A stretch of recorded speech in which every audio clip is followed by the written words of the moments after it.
মাত্র 2 সপ্তাহ আগেই যেই সিরিজটি চূড়ান্ত করেছে আইসিসি ইন্টারন্যাশনাল ক্রিকেট বোর্ড এবং দুই দেশের ক্রিকেট বোর্ড বাংলাদেশ এবং ভারত, সেই সিরিজ নিয়েই নাকি অনিশ্চয়তা, এমন খবর অবশ্য ভারতীয় গণমাধ্যমের। কিন্তু এই খবরের কোনো ভিত্তি নেই, এটা একটা গুঞ্জন, সেটা উড়িয়ে দিয়েছে বাংলাদেশ ক্রিকেট বোর্ড। এই হচ্ছে অবস্থা বাংলাদেশ এবং ভারতের মধ্যকার আসন্ন যে সিরিজ অগস্টে, যেটার সময়সূচি হচ্ছে যে 13ই অগস্ট ভারতের বাংলাদেশের মাটিতে পা রাখার কথা, 17 তারিখ থেকে শুরু হওয়ার কথা 3 ম্যাচের ওয়ানডে, এবং প্রথমবারের মতো বাংলাদেশের ক্রিকেট ইতিহাসে প্রথমবারের মতো ভারতকে বাংলাদেশের মাটিতে টি-20 সিরিজ আতিথেয়তা দেবার কথা বাংলাদেশের, যেটা 31শে অগস্ট পর্যন্ত চলবে। 3 ম্যাচের ওয়ানডে, 3 ম্যাচের টি-20 খেলবে বাংলাদেশ ভারত দুই দল। সেটাতে অনিশ্চয়তা বা প্রশ্ন চিহ্ন এঁকে দিয়েছে ভারতীয় গণমাধ্যম, যা শুরুটা করে টাইমস অফ ইন্ডিয়া। সেখানকার খবর, তারা কোনো নির্দিষ্ট নাম প্রকাশ কোনো কিছু করে নাই, কোনো সূত্র বা কিছু বলে নাই। নিউজটা পড়লে আপনি দেখবেন যে সেখানে শুধু বলা হয়েছে ভারতীয় ক্রিকেট বোর্ড বা সরকারের ঘনিষ্ঠ সূত্রের বরাত দিয়ে যে তারা মনে করছেন এই যে পেহেলগাম যে সিচুয়েশনে এখন ইন্ডিয়াতে একটা টেনশন চলছে পাকিস্তানের সঙ্গে, এই সময়টায় বাংলাদেশে তারা ক্রিকেট দলকে পাঠাতে রাজি নয়। তার পরপরই বাংলাদেশ ক্রিকেট বোর্ডের অপারেশনস থেকে নাজমুল আবদিন ফাহিম এটা জানিয়েছেন, এটা একটা গুঞ্জন, দুই দেশের মধ্যে খুবই ঘনিষ্ঠ সম্পর্ক, যোগাযোগ হচ্ছে, কথা হচ্ছে এবং সিরিজটি যথাসময় হবে। আমারও পার্সোনাল ওপিনিয়ন সেটাই হওয়ার কথা, কারণ সোশ্যাল মিডিয়ার এই বাসগুলো আসলে খুব বেশি প্রভাব ফেলার কথা নয়। কারণ এর মধ্যে আপনারা জানেন যে বাংলাদেশ ভারত নিয়ে যতই আলোচনা হোক সোশ্যাল মিডিয়ায়, দুই দেশের রাষ্ট্রপ্রধান নরেন্দ্র মোদী এবং ডক্টর ইউনূস এরই মধ্যে সাক্ষাৎ করেছেন, দুই দেশের পররাষ্ট্র পর্যায়ে বৈঠক হয়েছে, একাধিকবার হচ্ছে, আলোচনা কিন্তু চলমান আছে কি করে এই যে বাংলাদেশ ভারতের মধ্যে ভিসা বন্ধ হয়ে আছে এবং দুদেশের কূটনৈতিক সম্পর্ক অবশ্যই খুব একটা ভালো যাচ্ছে না, সেসব মিলিয়ে আসলে আলোচনা চলছে সমাধানের। তার মধ্যে পেহেলগামের ঘটনার পর ভারত এবং পাকিস্তানের মধ্যে একটা যুদ্ধাবস্থা, এটা আপনি বলতে পারেন। এই সময়টা একটা বেফাস মন্তব্য করেছেন বাংলাদেশের এক সাবেক মেজর জেনারেল। তিনি আবার হচ্ছে বিডিআর হত্যাকাণ্ডের যে স্বাধীন তদন্ত কমিশন করা হয়েছে সেটা চেয়ারম্যান হিসেবে দায়িত্ব পালন করছিলেন। তো সেই ভদ্রলোক তিনি একটা ফেসবুকে স্ট্যাটাস দিয়েছেন যে যদি ভারত পাকিস্তানে অ্যাটাক করে তাহলে বাংলাদেশের উচিত হবে সেটার একটা সুযোগ নেওয়া, পাকিস্তানের সঙ্গে মিলে একটা সামরিক সম্বন্ধ বা সামরিক একটা বোঝাপড়ায় আসা, যাতে ভারতের একটা অংশ দখল করে নেওয়া যায়। এরকম তিনি একটা ফেসবুকে পোস্ট দিয়েছেন বেশ কিছুদিন আগে। সেটার জন্য আবার পররাষ্ট্র মন্ত্রণালয় একটা প্রেস রিলিজ দিয়ে বলেছে যে এই বক্তব্যটা ওনার একান্তই ব্যক্তিগত, এটার সঙ্গে বাংলাদেশ সরকারের কোনো সংশ্লিষ্টতা নেই। মানে অবশ্যই এটা এই সময় খুবই স্পর্শকাতর একটা বিষয়। সেই সময় একজন সাবেক সেনা কর্মকর্তার এরকম বক্তব্য কিছুটা তো অস্বস্তিতে ফেলেছে এই সরকারকে, সে কারণেই তারা এটা পরিষ্কার করেছে যে এরকম কোনো ইন্টেনশন বাংলাদেশের নেই। সো এইটার পাশাপাশি আপনি যদি যুক্ত করেন, বাংলাদেশ যখন সব শেষ ভারতে যে সিরিজটা খেলতে গেল সেখানে কিন্তু বেশ নাটকীয়তা হয়েছে। বাংলাদেশ ফুটবল দল গেছে ভারতে, সেটাতেও যথেষ্ট নাটকীয়তা হয়েছে। তার আগে বাংলাদেশ ক্রিকেট দল যখন ভারতে যায় সেখানেও বাংলাদেশ ক্রিকেট দলকে খুব ওয়েল রিসিভ করা হয়েছে, সেটা বলা যাবে না। একটা টেনশন কিন্তু ছিলই তখন থেকে। দু দেশের মধ্যে এই 5ই অগস্টের পর থেকেই যে ঘটনাক্রমগুলো চলমান, সেগুলো আসলে ছোট ছোট হতে হতে আজকে এই জায়গাটা এসে দাঁড়িয়েছে, যখন ভারত পাকিস্তানের মধ্যে একটা টেনশন চলছে পেহেলগাম ঘিরে।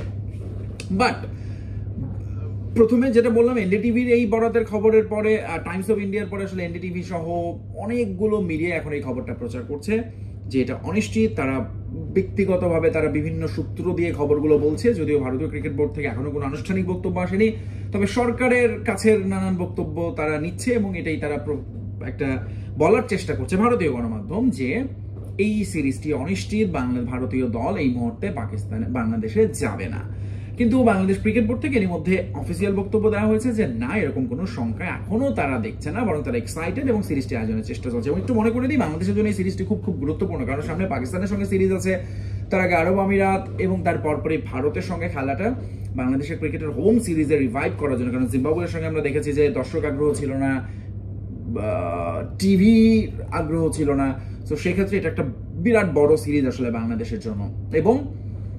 এবং এসবের বাইরেও মাঠের খেলায় বাংলাদেশ যেরকমই খেলুক, ভারতের সঙ্গে বাংলাদেশ অলওয়েজ, বিশেষ করে নিজেদের মাটিতে ট্র্যাক রেকর্ড তো খুবই ভালো রিসেন্ট সময়ের, এবং বাংলাদেশ ভারত মুখোমুখি হলেই যেন ব্যাপারটা 50-50 হয়ে যায়, তখন ওই কাগজে কলমের এত পার্থক্য আসলে মাঠে কাজ করে না। এবং এই কন্ডিশনে বাংলাদেশ দল ভারতকে বেশ কয়েকবারই ভুগিয়েছে। সো মাঠের খেলাটাও বেশ প্রতিদ্বন্দ্বিতামূলক হয়, যেটা বাংলাদেশকে কনফিডেন্স দেবে for the upcoming Asia cup এবং অফকোর্স ওয়ার্ল্ড কাপ তারপর।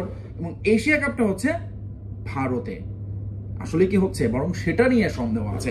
এবং আমি ঠিক এই জায়গাটাতে আসতে চাই যে বাংলাদেশের সফরে ভারতের যেটা প্রশ্ন সন্দেহ আছে তার চেয়ে অনেক বেশি এখন সন্দেহের অবকাশ তৈরি হয়েছে ভারতে এশিয়া কাপ করা নিয়ে। যদিও সেটা সেপ্টেম্বরে, আমরা এখন মে মাস পার করছি, বাট স্টিল এখন থেকে কিন্তু খবরটা ওইটাই একটা আলোচনা আছে যে এরকম সিচুয়েশনে দেশের যখন একটা, যেখানে প্রধানমন্ত্রী নরেন্দ্র মোদী তার নিরাপত্তা বাহিনীকে বা সশস্ত্র বাহিনীকে একরকম এইরকম স্বাধীনতা দিয়েছেন যে তারা যে কোনোভাবে যে কোনো সিদ্ধান্ত নিতে পারে, যে কোনোভাবে অপারেশন পরিচালনা করতে পারে, তাদের কোনো জবাবদিহিতা কাউকে বিষয়টা পাশ করাতে হবে না। So this is very very serious.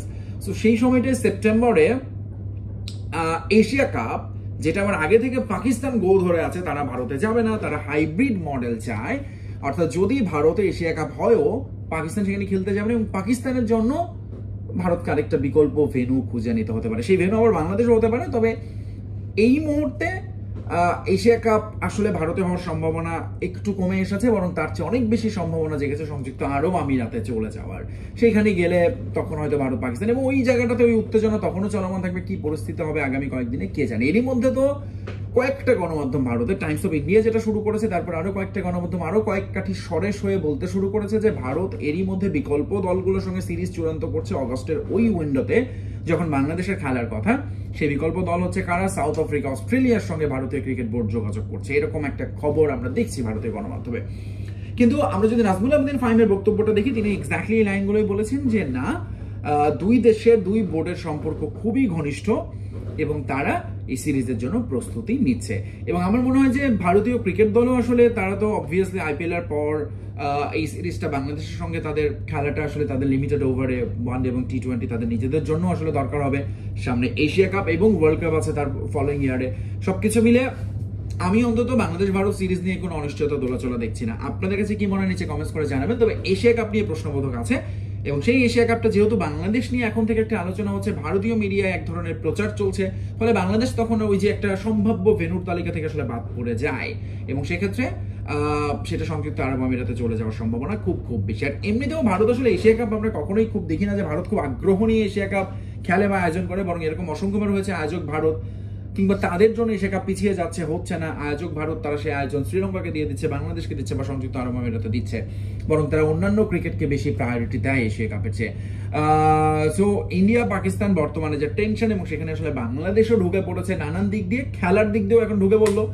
তবে এই সিরিজটি যদি এই কারণে যদি কোনো প্রভাব পড়ে, সেটা হবে খুবই খুবই হতাশার ক্রিকেট সংশ্লিষ্ট আসলে সবার জন্যই।